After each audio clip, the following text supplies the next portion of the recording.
ఓం మహాగణాధిపతయే నమః. ఓం గురుభ్యో నమః. ఓం శ్రీమాత్రే నమః. పరమేశ్వర స్వరూపమైనటువంటి జ్యోతిష, వాస్తు మరియు ఇతర అనేకమైనటువంటి శాస్త్రములను మనకు అందించినటువంటి మహర్షులకి నమస్కారం. హయగ్రీవ హయగ్రీవ హయగ్రీవేతియో వదేత్ తస్య నిస్సరతే వాణి జన్హుకన్యా ప్రవాహవత్. అరుణాం కరుణాతరంగితాక్షీం ధృతపాశాంకుశపుష్పబాణచాపాం అనిమాదిభిరావృతాం మయూకైః అహమిత్యేవ విభావయే భవానీం. శ్రీమాత్రే నమః. ప్రేక్షకులకి ఆ లలితాంబిక అమ్మవారి యొక్క అనుగ్రహం పరిపూర్ణంగా కలగాలని మనస్ఫూర్తిగా కోరుకుంటూ మనం ఈరోజు చెప్పుకోబోయేటువంటి టాపిక్ ఏమిటి అంటే శని వక్రత్యాగము.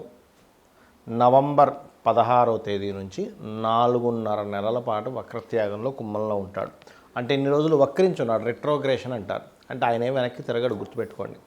ఈ ప్లాంటరీ పొజిషన్స్ ఏవైతే ఉన్నాయో, ఈ భూమి తిరిగేటువంటి విషయం కానివ్వండి, సూర్యుడు ఉన్నటువంటి పొజిషన్ కానివ్వండి, శని ఉన్నటువంటి పొజిషన్స్ కానివ్వండి, వెనక్కి వెళ్ళినట్టుగా సర్క్యులేషన్లో అనిపిస్తుంది.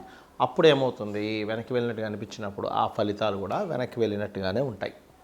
ఇప్పుడు ఈ వక్రగతి పోయింది, స్ట్రైట్ అయ్యి ఇక్కడ కూర్చున్నాడు. ఇలా ఉన్నప్పుడు ప్రతి గ్రహము కూడా తన స్వక్షేత్రంలో స్వస్థానాల్లో ఉన్నప్పుడు ఒక్కొక్క భావము అంటే ఒక్కొక్క ఫలితం ఇస్తూ ఉంటుంది. ఆ రకంగా శని భగవానుడు మనకి ఎటువంటి మంచి ఫలితాలను ఇవ్వనున్నాడు, ఏ విషయాల పట్ల మనం జాగ్రత్తగా ఉండాలి, మరియు అదేవిధంగా ఏ పరిహార మార్గం చేసుకోవాలి అనేటువంటి విషయాలు చెప్తుంది. నేనైనప్పటికీ కూడా చెప్పిస్తుంది సాక్షాత్ లలిత అమ్మవారిగా భావిస్తూ మనం ఒక్కొక్క లగ్నానికి, లగ్నం తెలియని వారి రాశి నుంచి చూసుకుందాం. మకర లగ్నము, మకర రాశి. మకరం వారికి కనుక చూసుకున్నట్లయితే మీకు 2వ స్థానంలో అంటే ఏలినాటి శని ఇంకొక 4.5 నెలల్లో అయిపోబోతుంది. ఒక్కటి గుర్తుపెట్టుకోండి, అన్నీ ఏలినాటి శనితో కాదు, మీ ప్లాంటరీ పొజిషన్స్ మీరు చేసిన కర్మతో సంబంధం ఉంటుందని ఒక క్లారిటీ ఫస్ట్ పెంచుకోండి. రైట్, మనం శని గురించి మాట్లాడుకుంటున్నాం కాబట్టి వక్రత్యాగం 2లో ఉన్నాడు. 2లో ఉన్నప్పుడు పర్టికులర్గా మీరు గుర్తుపెట్టుకోవాల్సిన అంశం ఏంటంటే ఇల్లు మారడం, ప్రాపర్టీ ఏదైనా ఉంటే దాన్ని కొంత అంటే తీసుకునేటప్పుడు కాస్త జాగ్రత్తగా చూసుకొని తీసుకోవడం, ఇవి ఖచ్చితంగా చేయాలి. అది భూమి, ఆస్తి, వాహనం ఏదైనా కానివ్వండి.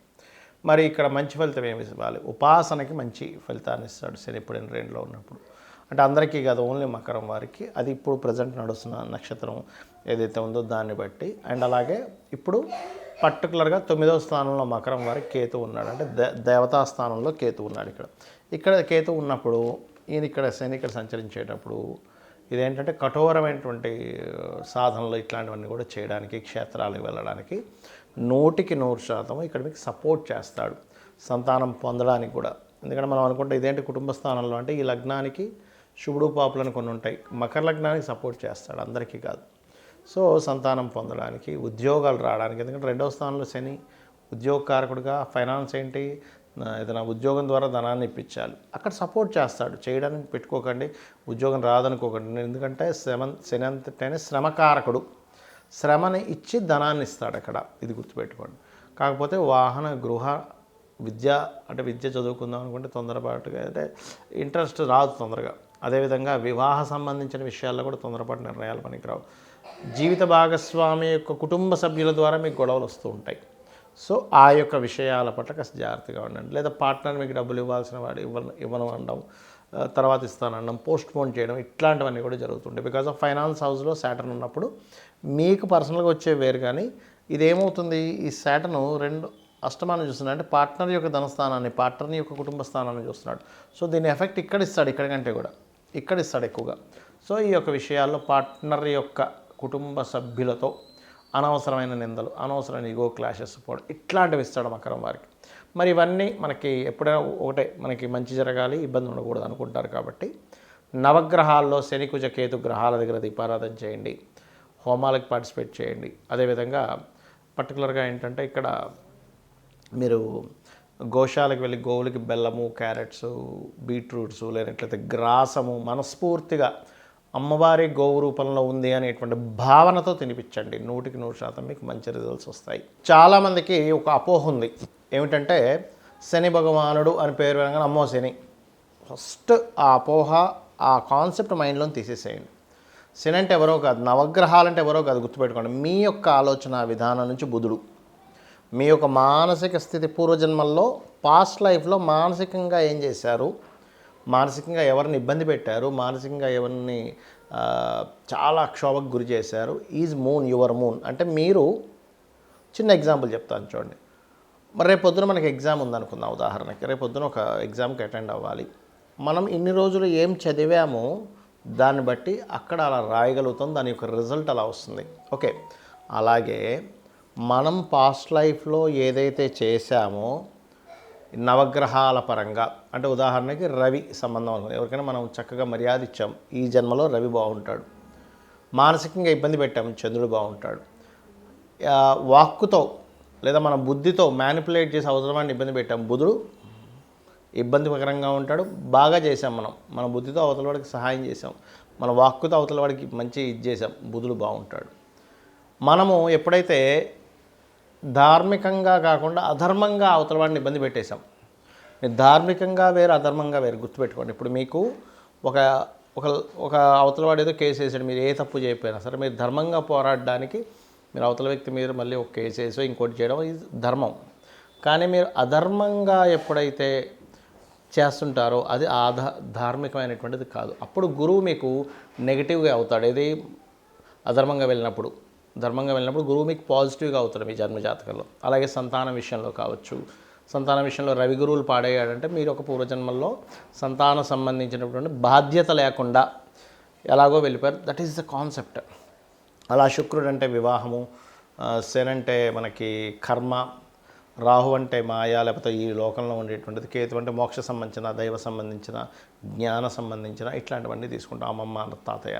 అయితే ఇక్కడ మన కాన్సెప్ట్ శనికి సంబంధించినటువంటి విషయంలో మీ కర్మే శని అంటే ఎవరో కాదు, బయట ఎవరో శని అనుకోకండి, మీ కర్మే శని అంటే మీరు చేసినటువంటి కర్మే శని. ఇప్పుడు చూడండి, ఎగ్జామ్స్లో మనం రాసాము, మార్క్స్ వచ్చాయి. మార్క్స్ ఎలా వచ్చాయి? మీరు రాసినటువంటి ఎగ్జామ్లో మీరు ఎంత నేర్చుకున్నారో, ఎంత క్లియర్గా రాశారో దాన్ని బట్టి మీకు మార్క్స్ ఎలా వస్తాయో, మీరు పూర్వజన్మల్లో ఎలాంటి కర్మలు చేశారో దానికి సంబంధించిన గుడ్ ఆర్ బ్యాడ్ ఇచ్చేవాడు శని.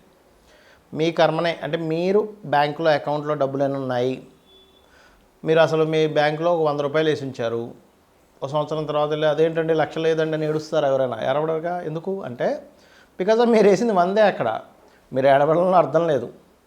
1,00,000 రూపాయలు చెక్ ఇచ్చాను 100 రూపాయలు ఉన్నాయంటున్నాడు ఏంటని చెప్పి బాధపడాలని అర్థం లేదు. 100 రూపాయలే మీరు ఎలా డ్రా చేసుకోగలరో పూర్వజన్మలో చేసినటువంటి కర్మ అంతే ఇస్తుంది. ఆ 100 రూపాయలు ఉన్నాయా, 1000 రూపాయలు ఉన్నాయా, 1,00,000 రూపాయలు ఉన్నాయా, 1 కోటి ఉందా, 100 కోట్లు ఉందా, 1,00,000 కోట్లు ఉన్నాయని చెప్పేదే శని, గుర్తుపెట్టుకోండి.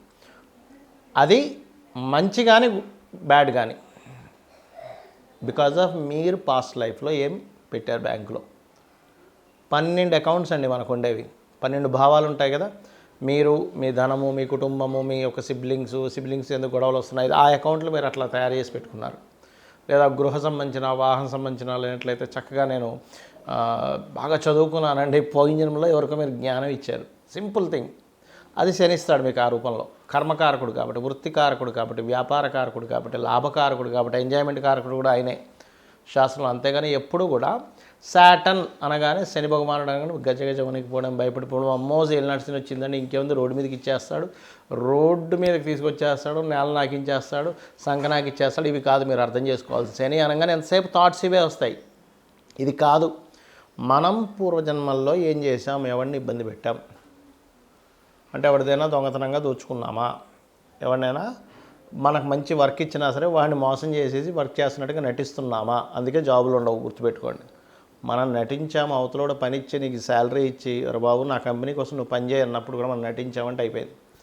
ఎవడైనా ఒక మంచి నాణ్యత లేనటువంటి బిజినెస్ చేసి అవతల వాడిని మోసం చేస్తున్నామా, ఇవన్నీ కూడా శని భగవానుడు అకౌంట్లోకి వెళ్ళిపోతూ ఉంటాయి. మీరు మంచి చెడు ఇక్కడ మీరు అర్థం చేసుకోవాల్సింది శనిని చూసి భయపడడం కాదు, కర్మని అర్థం చేసుకోవాలి. కర్మ ఓకే, నేను ఈ కర్మ చేశాను, యాక్సెప్ట్ చేయడం ఫస్ట్ అర్థం చేసుకోండి, యాక్సెప్ట్ చేయడం ఫస్ట్ నేర్చుకోండి. ఎప్పుడైతే మీరు యాక్సెప్ట్ చేస్తారో ఆటోమేటిక్గా మీకు పరిపక్వత వస్తుంది, ఈ కర్మని చాలా హ్యాపీగా అనుభవించగలుగుతారు. ఇది మీరు అర్థం చేసుకోవాలి. అదేవిధంగా ఎప్పుడు కూడా ఏలినాటి శని వచ్చింది, అర్ధాష్టమి శని వచ్చింది, అష్టమి శని వచ్చింది, శని వక్రత్యాగం అయిపోయింది లేదా స్ట్రైట్ అయిపోయాడు, దీన్ని మీరు భయపడడం కాదు. ఫస్ట్ మీరు చేయాల్సింది ఏమిటంటే ఓకే రైట్, నేను ఏ కర్మ చేశాను, నేను ఇప్పుడు ఏం చేయాలి, అమ్మవారిని పట్టుకోవాలి. మీరు అమ్మవారి నామాల్లో ఓం అనాకలిత సాదృశ్య చుబుక శ్రీ విరాజితాయే నమః చేసుకోవచ్చు. లేదా గోశాలకు వెళ్ళి బెల్లము తినిపించడం గోవులకి, నువ్వులు, తెల్ల నువ్వులు, నీలం రంగు వస్త్రము దానంగా ఇవ్వడం, హోమాలకి, యజ్ఞాలకి, ఒక మంచి కార్యక్రమాలకి సేవ చేయడానికి ముసలి వాళ్ళకి కావచ్చు, లేనట్లయితే కొంతమందికి చేతిలో కాళ్ళు తెగిపడిపోతుంటాయి, అట్లాంటి వాళ్ళకి కావచ్చు, పేదల వాళ్ళకి కావచ్చు, ఏదైనా మీకు తోచిన సహాయం మనస్ఫూర్తిగా చేయాలి, హార్ట్ఫుల్గా చేయడం గుర్తుపెట్టుకోండి. ఏదైనా మీరు దానం ఇస్తున్నా, సహాయం చేస్తున్నా హార్ట్ఫుల్గా చేయండి. మొక్కుబడిగా చేస్తే మీకు ఫలితం రాదు అంటారు నేను. హార్ట్ఫుల్గా చేస్తేనే ఫలితం వస్తుంది. అదేవిధంగా ఓకే, నాకు శని వచ్చాడు అంటే నేను దీన్ని హార్ట్ఫుల్గా ఈ పని చేయాలి అనేటువంటి చేయండి. ఖచ్చితంగా మీకు మంచి ఫలితాలు వస్తాయి. మరి ఈ మనకి ఏంటంటే కొన్ని మాసాలు ఉంటాయి, కార్తీక మాసం, కొన్ని ప్రత్యేకమైనటువంటి మాసాల్లో కూడా వెళ్ళి అక్కడ దీపారాధనలు చేయడము, ఇట్లాంటివన్నీ చేయండి. ఖచ్చితంగా మీకు బాగుంటుంది. బాగుండాలని మనస్ఫూర్తిగా కోరుకుంటూ శ్రీమాత్రే నమః.